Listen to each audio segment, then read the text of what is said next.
I need new shirts because I just have the same shirt.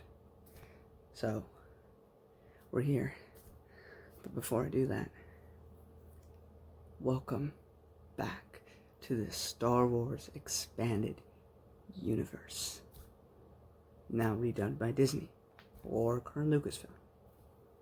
Legends.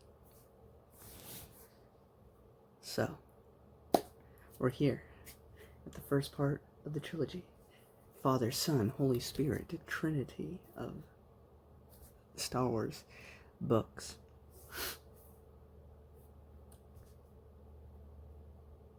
Before, you know what? No, yeah. So, before we even get into this book, non-spoiler and spoiler, what you must know is the context surrounding this book and the preceding next two. So this is the 90s, but not the late 90s when we got the Phantom Menace. This is before the prequels, after the original trilogy. The last Star Wars movie was in the early 80s. So, Star Wars was kind of dying. There were no Mandalorians or Rebels or Clone Wars TV shows.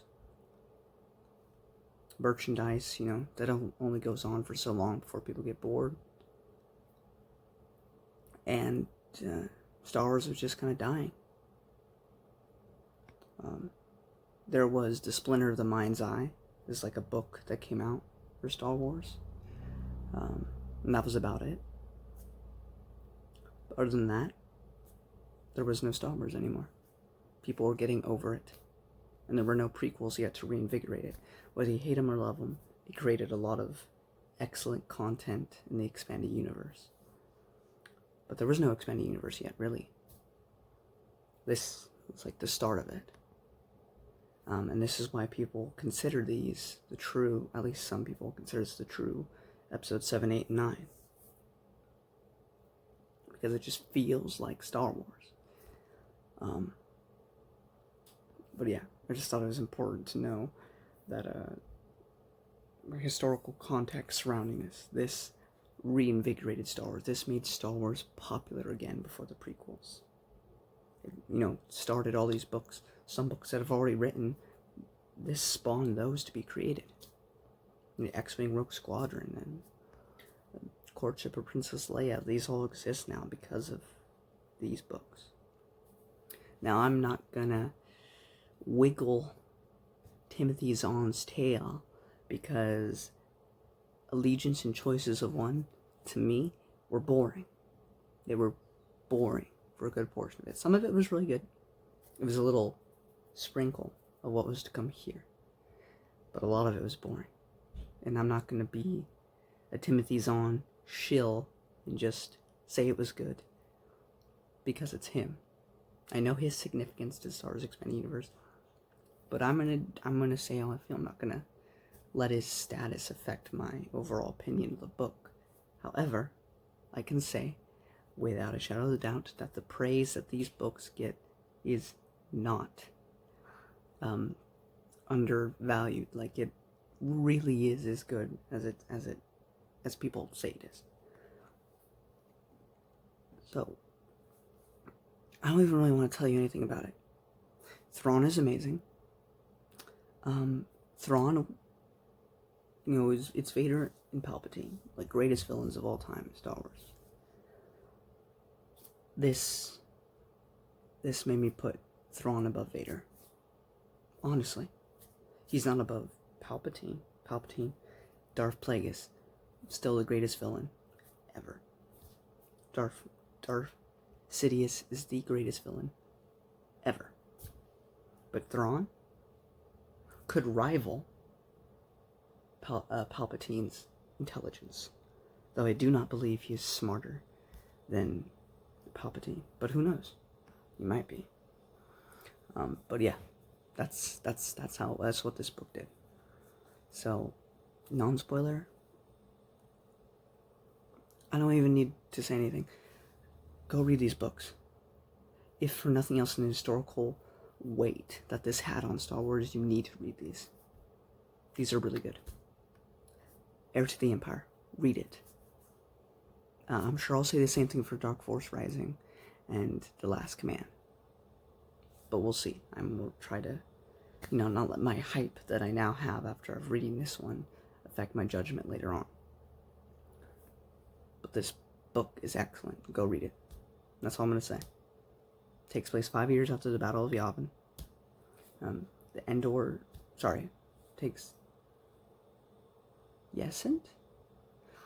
It's 5 years after the Battle of Endor, not Yavin. It'd actually be 8 years after the Battle of Yavin? Something like that. But Leia's pregnant with twins. Okay, twins. And Thrawn's gathering the remaining empire. And that's all I'll say. Go read it. I'm going to get in my notes now. I have 3 pages worth of notes, so if you're sticking around, spoiler time. 3 pages. One, 2, and 3. It's crazy songs. First note, first chapter hooks you. First chapter, we're following Pelion, who's basically Thrawn's, if we're going to make a Sherlock comparison, Captain Pelion would be his Watson, right? He's not stupid, but he's our eyes. He's the normal man, and we see through his eyes as Thrawn just figures everything out. But yeah, first chapter, I was ready. I was let's go. First chapter is really good. This isn't actually explained in the book, but I know this. But I thought it was relevant because he's now in charge of, the whole empire. But Thrawn is the only non-human officer in the empire to be granted the title of Grand Admiral. Now you see, in the expanded universe, not really in canon, but in the expanded universe, the empire is kind of racist or speciesist. They don't really tend to like other species. Now, I don't think they're really racist. It's just that, back when these movies were written, there wasn't as many black actors, so. But they're definitely speciesist because they don't have any aliens in their army because Palpatine thought they were lesser, but he acknowledged Thrawn's impressiveness that he had to have him. So. Oh, and there's a lot of quotes in here. So my next note is a quote from Thrawn early on, where he says, "Learn about art, Captain. When you understand a species' art, you understand that species." I just want that quote. I like it. One of my notes says, Thrawn's presence is contagious. Every time he's on screen, you just want more of him. And then we cut back to Coruscant. It's late at night, and Luke's out thinking. And Ben talks to Luke, tells him he loves him as a son, a student, and friend. And he's telling him how,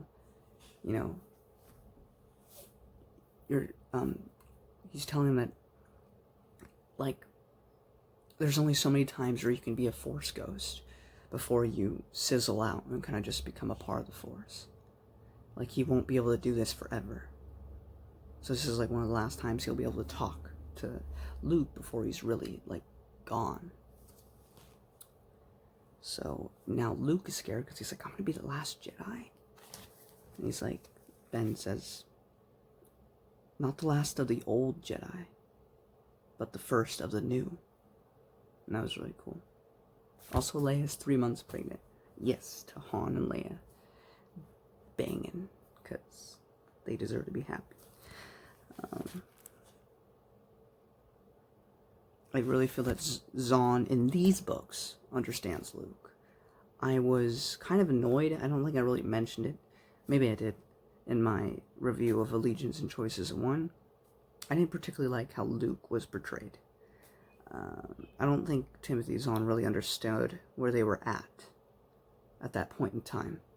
He was just salty because later on stuff happens to a character that he wrote, and he wasn't happy about it, so he decided to make more stories with them. Even if it doesn't exactly work with the other characters. But yeah, in these books, though, he really understands Luke. And all the other characters, too. They feel like themselves. Han resigned, apparently, from his general position. He's not a general anymore. There's a new criminal sort of smuggler dude. Because there's been a void since Jabba's death. Talon Card is kind of picking up the pieces. But guess who's working with him?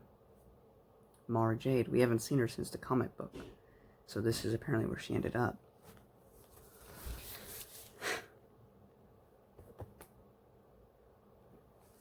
So Thrawn goes to this planet and he meets this Jedi master called Jairus Sabaoth, something like that. But he's a dark Jedi, and apparently Sidious had him there for some reason. We don't know why. But Thrawn has with him these creatures that somehow block force powers. And with blocking these force powers, Jairus, or Juris, or whatever, he can't hurt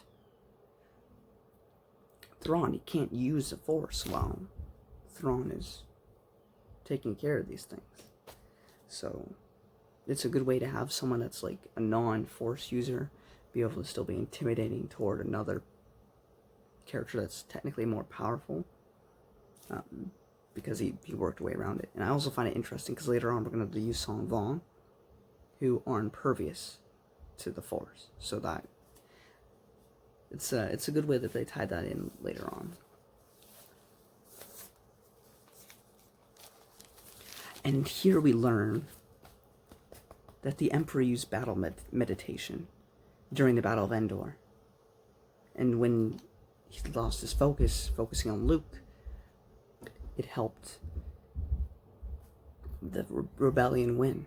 Because we find out, the battle meditation in KOTOR, the video game, Bastila does it, and we find out about this ability, which is battle meditation, where you can like help like an army kind of work together and maneuver.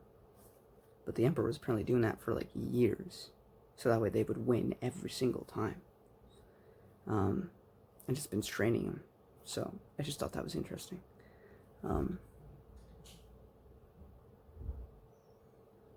And then Jarek agrees to help Thrawn in exchange for Luke and Leia and her twins.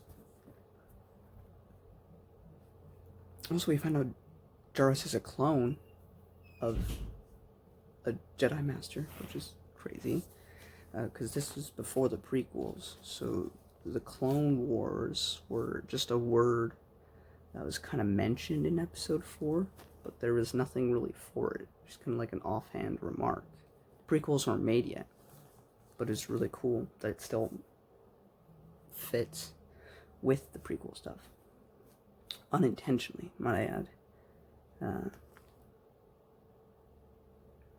Leia is going to get a lightsaber herself and be trained by Luke.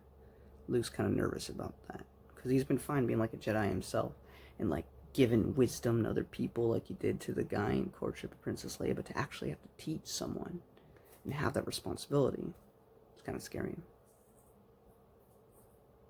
And then I just wrote a little note, this entire book feels really movie-like. Like it feels like if you were going to a movie theater, watch Star Wars Episode 7, it'd be like this. It's really cool. Oh, and then I have another quote from Thrawn. He's responding to Pelion, because Pelion, Thrawn was talking to Jarrus, and they were kind of arguing. And Pelion came up with a good plan because they couldn't agree on something. But he realized he spoke out of turn, so he thought he was going to get in big trouble with Thrawn. But he says, "You served too long under Lord Vader, Captain. I have no qualms about accepting a useful idea merely because it wasn't my own. My position and ego aren't at stake." Loved it.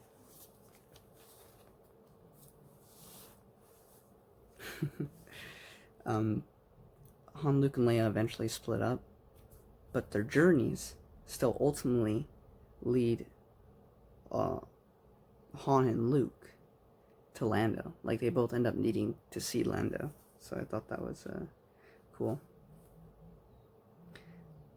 My next note just says Thrawn's deduction.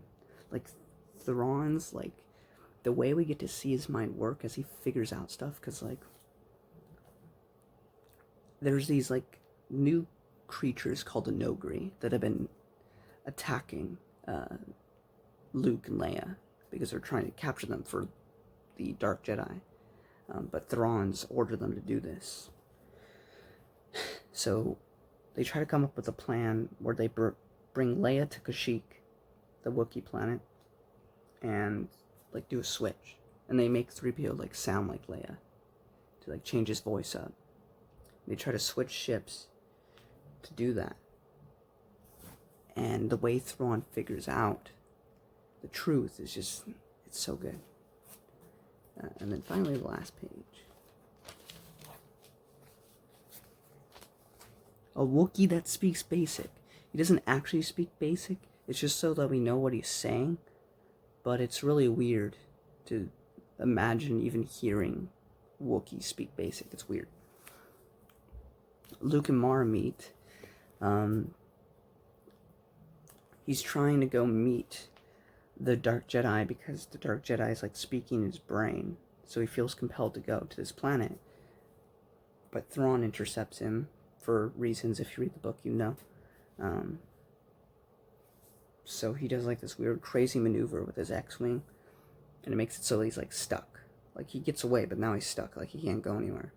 So Talon Karrde finds him. Only because Mara found him. And she doesn't like him too much. She hates him. But he gets put in lockdown for a bit. Like, in a comfy jail, but still in jail.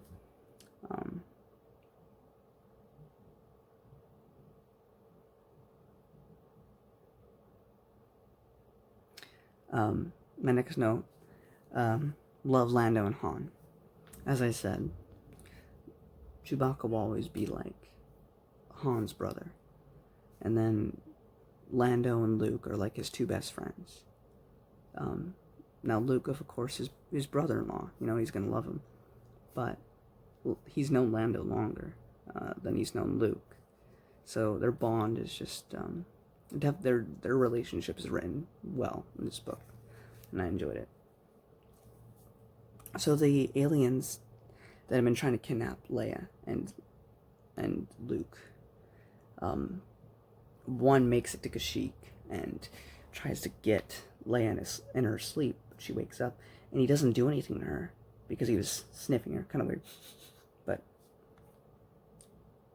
he senses who she is, and he's like, "You're the daughter of Vader," because they love Vader, because apparently at one point in time Vader saved their planet from something or whatever. And so